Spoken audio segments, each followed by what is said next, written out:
തിരുവനന്തപുരം നെടുമങ്ങാട് 1.5 വയസ്സുകാരന്റെ കൊലപാതകത്തിന്റെ വാർത്തയിലേക്കാണ് നമ്മൾ പോകുന്നത്. ആ കുഞ്ഞ് നേരിട്ടത് മനസാക്ഷിയെ നടുക്കുന്ന ക്രൂരതയാണ്. 51 മുറിവുകളാണ് കുഞ്ഞിന്റെ ശരീരത്തിലുള്ളതെന്നാണ് പോസ്റ്റ്മോർട്ടം റിപ്പോർട്ട് പറയുന്നത്. പിശാചുകൾക്ക് പോലും ഇത്ര ക്രൂരമായ ഒരു കുഞ്ഞിനോട് പെരുമാറാൻ കഴിയുമെന്ന് എനിക്ക് ഒരിക്കലും വിശ്വസിക്കാൻ കഴിയുന്നില്ല. അമ്മ എന്ന വാക്കിന് ഒട്ടും യോഗ്യതയല്ലാത്ത ഒരു സ്ത്രീ. അശ്വിത്, ഇതൊരു കുഞ്ഞിന്റെ കഥ മാത്രമല്ല, കേരളത്തിന്റെ മനസാക്ഷിയെ നടുക്കിയ ഒരു വേദനയുടെ കഥയാണ്. അവന്റെ ശരീരത്തിൽ ആകെ 51 മുറിവുകൾ ഉണ്ടായിരുന്നു. ഇവയിൽ പലതും പഴയ മുറിവുകളാണ്. കുഞ്ഞിന്റെ എല്ലുകൾക്ക് ഒടിവ്, ജനനേന്ദ്രിയത്തിലും പരുക്ക്, കൈകാലുകളിലും മുതുകിലും പൊള്ളലേറ്റ പാട്. ഈ പൊള്ളൽ സിഗരറ്റ് വെച്ച് പൊള്ളിച്ചതാണ്. ആന്തരിക അവയവങ്ങൾക്കേറ്റ ക്ഷതം, ക്രൂരമായ ശാരീരിക മർദ്ദനം. കേട്ടിട്ട് തന്നെ ശരീരം വിറയ്ക്കുന്നു.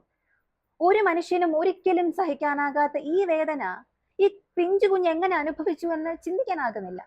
ഇത് ചെയ്ത രണ്ടുപേരെയും പോലീസിനോ കോടതിക്കോ വിട്ടുകൊടുക്കരുതായിരുന്നു. ആ കുഞ്ഞ് അനുഭവിച്ചതിന്റെ ഇരട്ടി അവർ അനുഭവിക്കണം. ജനങ്ങൾക്ക് വിട്ടുകൊടുക്കണം, പച്ചയ്ക്ക് കത്തിക്കണം. കൂടുതൽ പറഞ്ഞാൽ ചിലപ്പോൾ അക്കൗണ്ട് തന്നെ ബ്ലോക്ക് ആകും. കാരണം ഇവിടെ ഇരയായത് ഒരു മുതിർന്ന ആളല്ല, സ്വയം രക്ഷപ്പെടാൻ പോലും കഴിയാത്ത ഒരു 1.5 വയസ്സുകാരനാണ്. അവന്റെ കണ്ണീരിന് സാക്ഷികളില്ല, അവന്റെ വേദനയ്ക്ക് ശബ്ദമില്ല, അവന്റെ ഭയത്തിന് സാക്ഷ്യം പറയാൻ അവനിന്ന് ജീവനോടെയില്ല. ഇത് ചെയ്തവർ ഒരിക്കലും രക്ഷപ്പെടരുത്.